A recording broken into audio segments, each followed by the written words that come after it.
ഇവിടെ ഈ കവാടം തകർത്ത്, ഈ മാലകൾ മുഴുവൻ അങ്ങാടിയിൽ തള്ളിയിട്ട്, ഞങ്ങളുടെ ഫ്ലക്സ് ബോർഡുകൾ തകർത്ത്. നീ എന്തേ മനസ്സിലാക്കിയത്? എടാ, നീ ഹലാലിൽ പിറന്നവനല്ല. ഹലാലിൽ നീ ജനിച്ചവനാണെങ്കിൽ, ഒരു ഹലാലായ ഒരു നിക്കാഹിൽ നീ ജനിച്ചവനാണെങ്കിൽ നീ അത് ചെയ്യുകയില്ല.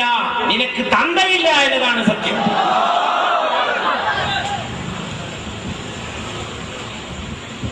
എടാ, ഇരുട്ടത്ത് എന്തൊക്കെ ചെയ്യാനാവും?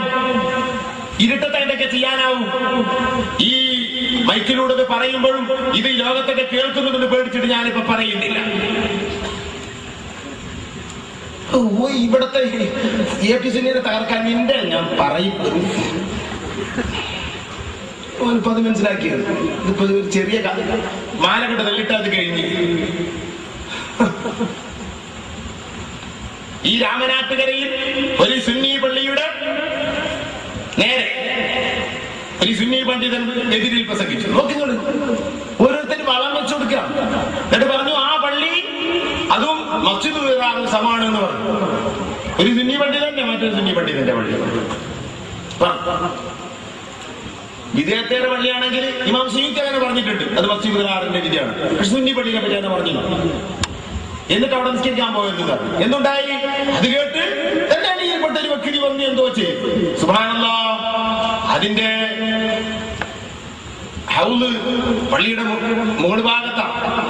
അവിടുത്തെ മുദരിസായ ഉസ്താദ് ഒരു ദിവസം ചെന്ന് നോക്കുമ്പോ ഉദ്ഘാടനത്തിന്റെ ദിവസം വെള്ളം ഹൗലിലേക്ക് വിട്ടിട്ടില്ല. ഇതിലേക്ക് ചാടിച്ചിട്ട് നേരം കൊടുക്കുമ്പോ ഹൗലിക്ക് കൊടുക്കുന്നതിന് മുമ്പ് മുകളിലൊന്ന് പോയി നോക്കാൻ ഔലിയാക്കന്മാര് തോന്നിപ്പിച്ചത് എനിക്കൊന്ന്. ചെന്ന് നോക്കുമ്പോ ഏകദേശം ഒരു 5 കിലോ കാട്ടം പൊതിഞ്ഞിട്ടായി കൊണ്ടുവന്നിട്ടുണ്ട്. നോക്കിക്കോ, ആ വെള്ളം ആകെ ശൂന്യമായി. ഒന്നിനും പറ്റാതെ. ഇതൊക്കെയാണ് മാന്യത. ഒരു കൂട്ടരുടെ പിന്നെ മാല തകർത്തത് കൊണ്ട് ഇവിടെ ആശയം തകർക്കാൻ കഴിയുമോ? ഓരോരുത്തർ മനസ്സിലാക്കിയതല്ലത്.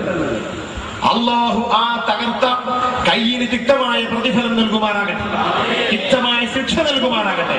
ആ കൈ കൊണ്ട് അവൻ തന്നെ ആ തകർക്കാൻ ആരൊക്കെ ഒരുമിച്ച് കൂടിയോ അവരെ മുഴുവൻ തമ്മിൽ ആ കൈ കൊണ്ട് അതിനെ കുത്തിക്കീറിയതുപോലെ കുത്തിക്കീറുന്നത് കാണാൻ അള്ളാഹു വിധിക്കുമാറാകട്ടെ.